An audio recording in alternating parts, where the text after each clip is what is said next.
পারি, তাহলে রাজনীতি হচ্ছে এমনই একটা মঞ্চ, সেই মঞ্চ থেকে সেটা করা যায়, তাছাড়া সেটা করা যায় না।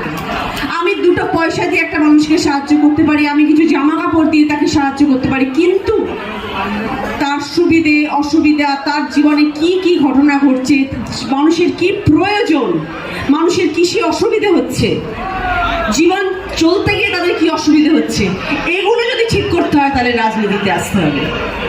আমায় যখন দিদি বললেন যে রচনা তোমাকে আমরা ভাবছি, তখনও বলেননি আমি হুগলির জন্য, তুমি শুধু আমাকে ভেবেছেন আমি যেন তোমার প্রার্থী করছি। আমি অনেকদিন সময় নিয়েছিলাম ভাবার জন্য যে আমি কি সত্যি পারবো, কারণ আমি যখন যে কাজটা করেছি আমি সেটা শতভাগ দেওয়ার চেষ্টা করেছি। আপনারা সেটা সবাই জানেন। আজকে 28 বছর ধরে ছবিতে কাজ করছি, আজকে 28 বছর ধরে দিন রাত পরিশ্রম করে আজকে এই মঞ্চে দাঁড়িয়ে আছি। তাই আমি জানি যে কাজটা করতে হবে, সেই কাজটা যদি 100 ভাগ না দিতে পারো তাহলে সেই কাজটা করার কোনো মানে হয় না। আমি অনেক ভাবনা চিন্তা করে তারপরে দিদিকে মাথা নত করে বলেছি, হ্যাঁ দিদি আমি তোমার সাথে আছি, আমি তোমার পাশে আছি।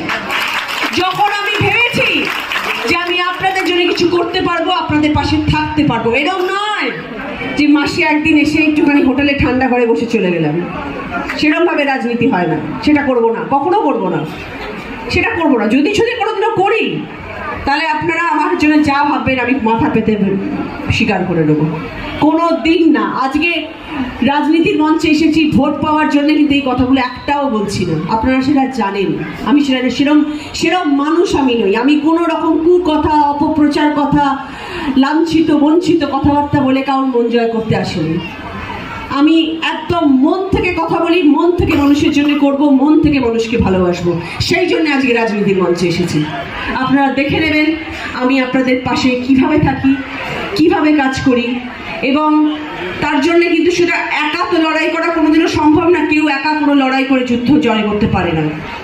আমি জানি আমার এই হুগলির মানুষরা, আপনারা সবাই তো আছেনই, তার সাথে আমার দলের প্রতিটি সহকর্মী যারা আমার সাথে থাকবেন, তারা চান প্লান লড়িয়ে দেবেন আজকে এই 20 মেয়ের ভোটের জন্য। আমার সকলের প্রতি সেই রকম বিশ্বাস আছে, প্রতিটি জেলার প্রতি আমার সেই বিশ্বাস আছে, প্রতিটি মানুষের উপর আমার সেই বিশ্বাস আছে যে আপনারা সবাই আমার পাশে থাকবেন, আমার সাথে থাকবেন, আর আপনারা তো থাকবেন তো।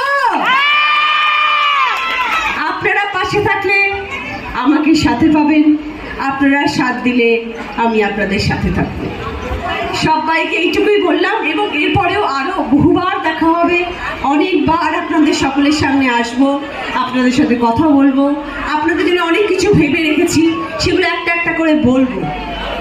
যদি আপনারা আমাকে মনোনীত করেন, যদি সত্যিকারের আপনাদের পাশে আসতে পারি, অনেক কিছু ছোট ছোট, দেখুন একবারে তো একেবারে বিশাল একটা কিছু করে ফেলতে পারবো না, ছোট্ট ছোট্ট পদক্ষেপ নিয়ে নিয়ে এগোতে হবে।